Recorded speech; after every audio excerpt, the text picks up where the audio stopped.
Hello, hello, hello. My name's Colvian, and welcome to a World of Tanks console replay. Today we're having a bit of a double helping today. It's not going to be just one battle, but two. However, both are starring today's hero.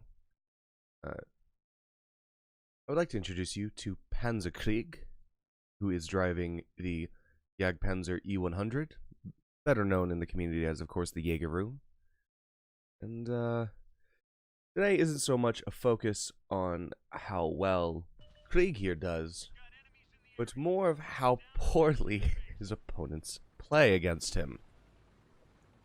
So, the Jagdpanzer E100, of course, is one of the three Tier 10 German tank destroyers, next to the Waffenträger auf E100, which, unlike on PC, is still indeed very much accessible on console, and the Guerilla 15. Of course, the Waffenträger and the Guerilla both run on the same line together, and however, the Jagdpanzer is acquired separately. So, Krieg here is simply going to go towards the beach, and you very much notice immediately that he is going alone. Admittedly, it's not necessarily the smartest move. A Jagdpanzer E100 completely isolated and swarmed by enemies is a dead Jagdpanzer E100. But Krieg isn't planning on going down the beach. He's planning on just coming right here to this nice rock and just hanging out, trying to spot at any opponents coming down this way. And interesting, you will note, is that he's not technically completely alone. The WZ-120 and the Waffenträger auf E100 on his team, oh, that's soon to be, though, a dead Waffenträger, are playing very, very close by. So if he is attacked, he can possibly get some assistance of some kind. And of course, the 60TP is AFK at the base. So if that player ever decides that the match he loaded into is worth his while, he may come down to help Krieg if necessary. So the WZ notices no one's pushing down the beach and decides that it is going to be his task to do so, and comes down to the beach to come around this corner and spot out any targets, much to Krieg's likely thankfulness.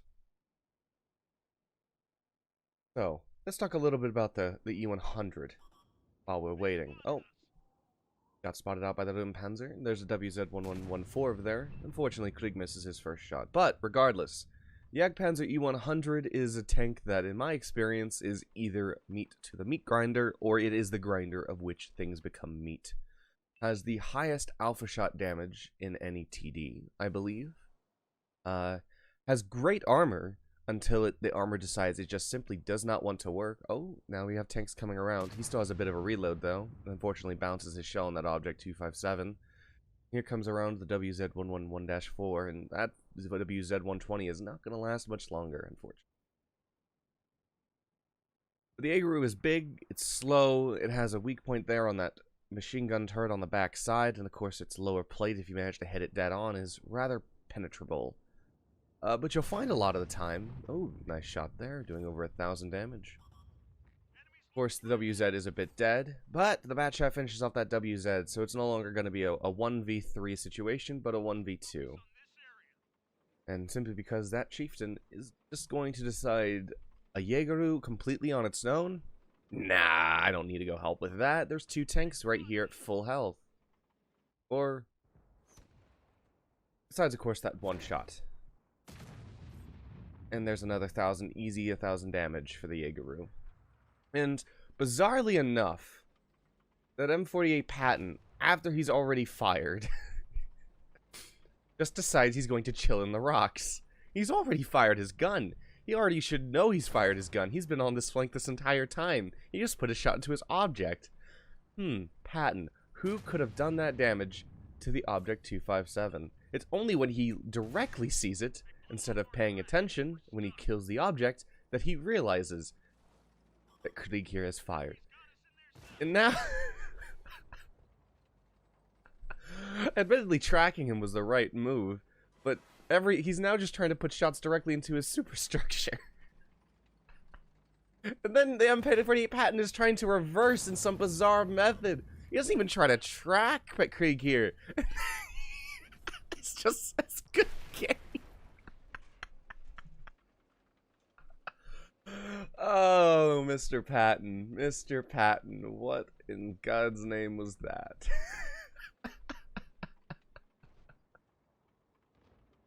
Oh.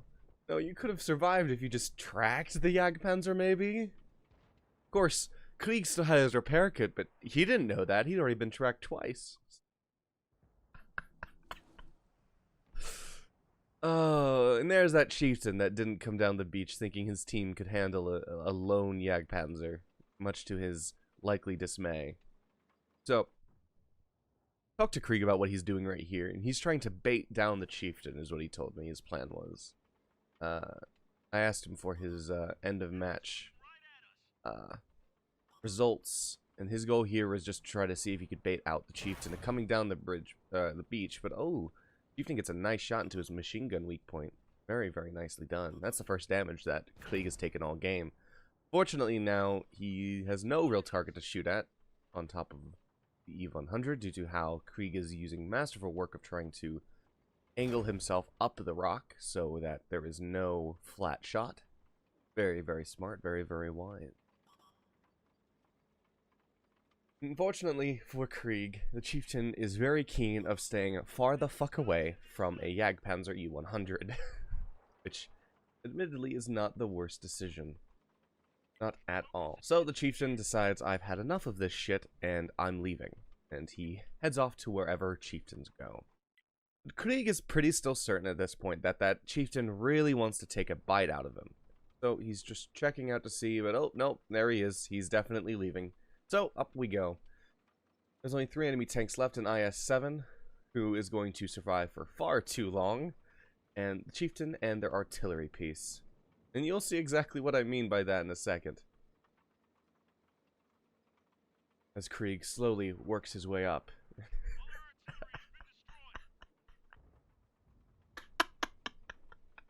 Yes, the FV just damaged the gun on the IS-7 is all it managed to accomplish. Oh, jeez. However, there's the FV-4202 coming right up to finish off the poor IS-7. Gets tracked. Shot into the chieftain, I believe, there by the EVE-100. There's still a very, very weak FV-4202 now. Against a one-shot IS-7 that unfortunately is unable to survive. So now it is a chieftain versus the rest of the enemy of Krieg's here friendly team, I should say. FV goes down, and now with a damaged gun, all that remains is poor lonely chieftain. And still slowly but surely, Krieg works his way up the hill to come back to his base, so he can wallop one further shot into this poor chieftain that simply did not want to come to beach day, unlike the rest of his team. So we have the E-100 on his team and the Centurion Action X slowly coming up to try to chunk out the chieftain. E-100 takes a nice shot, puts a shot there into the chieftain, because he completely forgets that an Jagdpanzer E-100 is even in this game. Centurion Action X is trying to come around to see if he can get the final shot there on the chieftain. Oh, gets a nice shot into the Centurion Action X. Unfortunately, doesn't get to finish off the chieftain. He survives. E-100's coming around for a shell, but Krieg manages to get his third and the final kill of the game. So, let's move on to the next match. And here we are with the second replay of the day. Once again, we have Panzerkrieg here in the Jägerroo, Jagdpanzer E-100. This time, we're on a match in counter battle on Windstorm. It's tier 10 through 8. And, well, we're more focused today on this second replay here on sort of the interesting plays on the enemy team's part versus so much the how well Panzerkrieg here does in the Jägerroo. Now, I know I mentioned a little bit about the Jägerroo and talked about it just a wee bit, about its armor and its alpha damage being the best in the game. Not counting artillery, of course. But I haven't really talked about its weaknesses at all.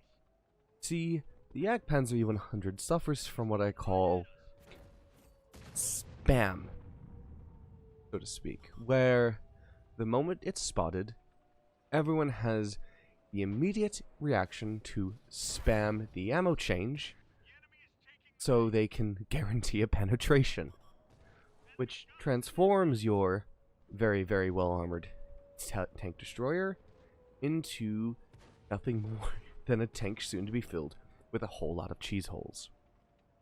And it's a problem that's also suffered by the E100 and the Maus, which of course are also German tier 10 tanks, on top of other tanks like the T-95 Doom Turtle, and sometimes even the Waffle will cause that reaction simply due to how scary it is, I suppose. Though, of course, not as much.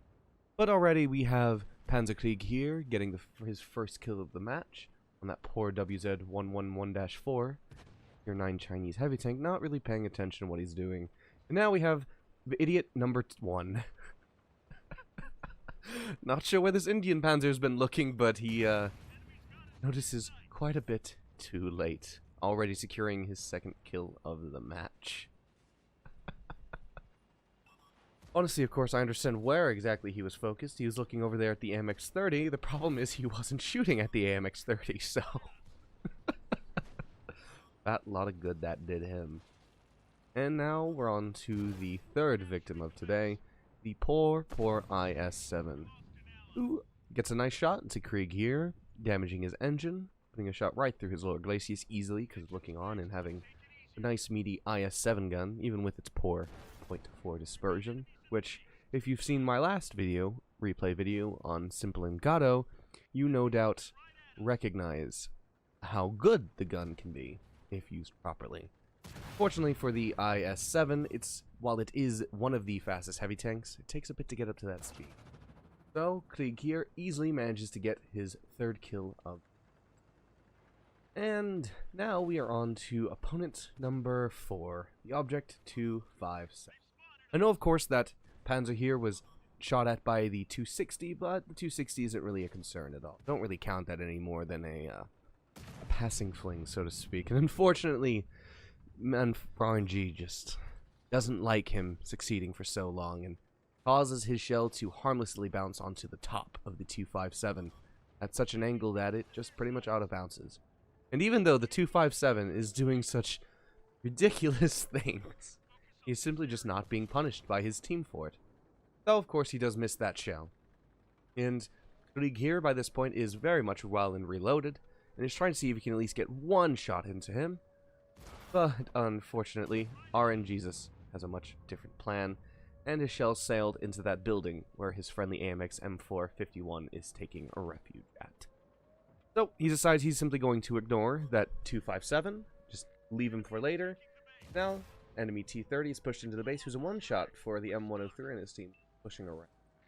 Fortunately, though, Krieg is tracked, and he's already used his repair kit onto his engine, which was beyond a smart move.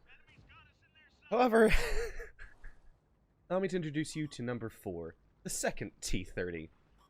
This T-30 is a rather interesting player. But not before, of course, the 257 comes back around to say hello one last time. So, clearly Krieg is pushed around, come around, and is even turning towards the T-30. The T-30 still decides it's a good idea to stop, take the shot real quick, before trying to push back into cover.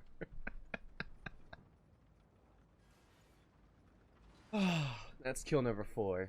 Now, it is the enemy Maus. Now, initially, you might be thinking this Maus is a bit of a ditz. Because, well, he's not really trying to hide his turret at all now, is he? However, I personally understand why he's doing that. For one, there's a very low health M3 Patton, a one-shot AMX-30, on top of the fact that he's just simply screwed. While the Maus is very powerful, it is not meant to take on more than one opponent. Except two successfully. Well, it very much can as long as you get into the right. But unfortunately, Krieg will have to simply settle 4 kills in some rather interesting moments. So, with that, let us move on to the post-battle results.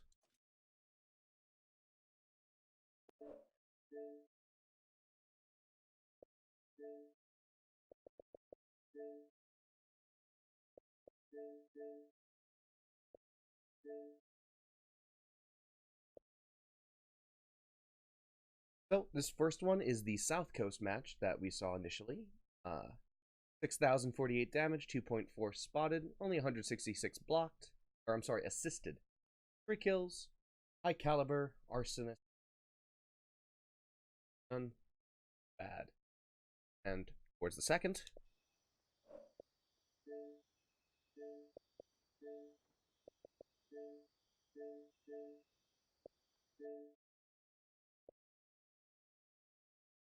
That second didn't do too much worse. 5,200 damage, 3.4 blocked, and 1,000 assisted. For a Mastery class badge, believe it or 4 kills. And of course, a Demolitions medal. That Demolitions medal would be against the, or WZ, I believe. With that, hope you enjoyed today's video. Please see you again soon.